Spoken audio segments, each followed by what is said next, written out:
Hi friends, எல்லாரும் எப்படி இருக்கீங்க? நல்லா இருக்கீங்களா? இன்னைக்கு மதியம் லஞ்சுக்கு வெள்ளை பூசணிக்காய் இருக்குங்க. வெள்ளை பூசணிக்காய் வச்சு இன்னைக்கு என்ன குழம்பு வேணும் உங்களுக்கு? மோர் குழம்பு வை. மோர் குழம்பு வைக்கவா? வெள்ளை பூசணிக்காய் மோர் குழம்பு வந்து சூப்பராக இருக்குங்க. நான் வைக்கிற மாதிரி வச்சு பாருங்க, அட்டகாசமாக இருக்கும் டேஸ்ட்டு. எத்தனையோ மோர் குழம்பு சாப்பிட்ருப்பீங்க, இந்த மாதிரி மோர் குழம்பு சாப்பிட்ருக்கவே மாட்டேங்க. வாங்க டேஸ்டியாட்டு எப்படி மோர் குழம்பு செய்கிறதுன்னு பார்க்கலாம். மதிய லஞ்சுக்கு தடியங்காய் மோர் குழம்பு எப்படி செய்கிறதுன்னு பார்க்கலாங்க.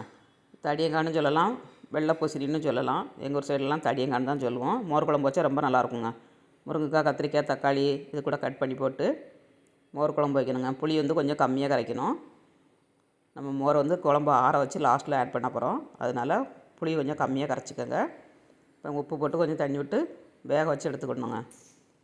வேகட்டும். இதுக்குள்ளே ஒரு மசாலா அரைச்சிக்கலாம். ஒரு 4 பல் பூண்டு அரிசி, ஒரு 10 சின்ன வெங்காயம், 1/2 ஸ்பூன் மஞ்சள் தூள், 1/2 ஸ்பூன் மிளகு, 1/2 ஸ்பூன் ஜீரகங்க, 1 ஸ்பூன் வரமிளகாத்தூள் எல்லாம் போட்டு தேங்காய், ஒரு சின்ன தேங்காயில் பாதி தேங்காய் போட்டிருக்கேன். இதை அரைச்சி நம்ம குழம்போட ஆட் பண்ணிடணுங்க. நல்லா மையாக அரைச்சிக்கிடணும். இப்போ நல்லா அரைச்சாச்சு, காயும் வெந்துருச்சு. மசாலாவை நம்ம அரைச்சி வச்சதை ஊற்றிடலாம். இது சாம்பாருக்குள்ள மசாலா தான். பருப்பு போடாமல் இந்த மாதிரி செஞ்சு பாருங்க. தனியாக நம்ம இந்த குழம்பும் சாப்பிடலாம், மோர் விட்டும் சாப்பிடலாங்க. புளி கரைச்சி விட்டாச்சு, உப்பு போட்டாச்சு. தண்ணி விட்டு மிக்ஸ் பண்ணிவிட்டு நம்ம கொஞ்சம் பச்சை கருவேப்பிலை இதெல்லாம் போட்டோம்னா நல்லா வாசனையாக இருக்குங்க. கொதிக்கும் போது நல்லா பச்சை வாடை இருக்காது. இப்போ நல்லா கொதிக்கிட்டோம். நம்ம தாளிசம் பண்ணிடலாம். கடாயில் 2 ஸ்பூன் எண்ணெய், 1/2 ஸ்பூன் கடுகு, 1/4 டீஸ்பூன் வெந்தயம், சின்ன வெங்காயம் ஒரு 3 வெங்காயம், கருவேப்பிலை தழை எல்லாம் போட்டு நல்லா ஃப்ரை ஆனோடனே குழம்புல ஆட் பண்ணிடணும். சூப்பரான குழம்பு ரெடிங்க, மோர் குழம்பு.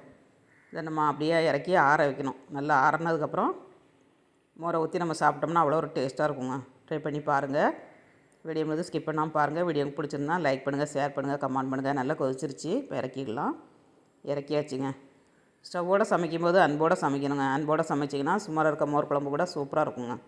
கரெக்டு தானே? வீடியோ பிடிச்சிருந்தால் லைக் பண்ணுங்கள். மோரை ஆட் பண்ணிடலாம். தயிருங்க, தயிர் ஆட் பண்ணி நம்ம மிக்ஸ் பண்ணணும். மோருன்னா தண்ணியாக வச்சு ஊற்றிடாதீங்க. குழம்பு நம்ம தண்ணியாக இருக்கும், மோரும் தண்ணியாக இருக்கும்.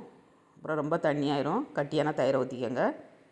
ஒரு கப்பில் போட்டு கலக்கியும் ஊற்றலாம். நீங்கள் இந்த மாதிரி தயிரை விட்டு மிக்ஸும் பண்ணிடலாங்க.